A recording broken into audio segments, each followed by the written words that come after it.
لڑکی دونوں کے برابر رائٹ ہیں اس معاملے میں.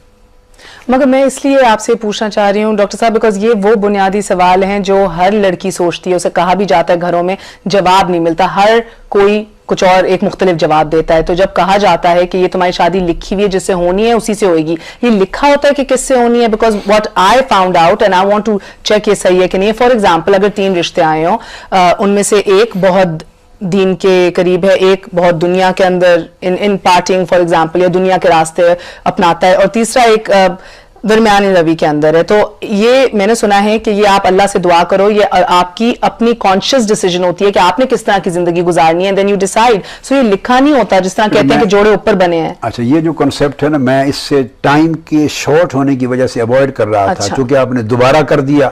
اب میں تھوڑا سا اس کو بیان کر دیتا ہوں. جی پلیز, آج کی بیدار خواتین کے لیے ضروری ہے. میں آپ کے لیے ایک ریفر پہلے کر دیتا ہوں, چونکہ بات یہاں پروگرام میں مختصر ہوگی. جی, میری ایک انگلش میں بک ہے, بکلیٹ ہے, freedom of human will and predetermination.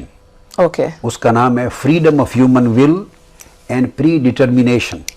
ایک انگلش میں ہے کتاب, اور ایک اردو میں میری الگ کتاب ہے ایمان بالقدر. یہ جو قسمت اور تقدیر کا مسئلہ ہے, میں نے بڑی ڈیٹیل کے ساتھ قرآن اور حدیث اور ریشنل جتنے دلائل ہیں, میں نے بڑی تفصیل سے اس میں سمجھا دیا ہے. یہ میں نے آپ کے ذریعے پروگرام کے سننے والوں کو بھی دے دیا کہ جو تفصیل میں پڑھنا چاہیں میری ان 2 میں سے کسی ایک کتاب کو پڑھ لیں.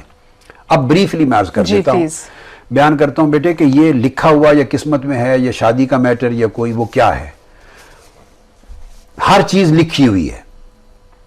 اب لکھا ہوا کا پرابلم ہمارے ہاں یہ ہے کہ وہ معانی غلط ہمارے ہاں پریویل کرتے ہیں, کنسپٹ انٹرپریٹیشن رانگ ہے.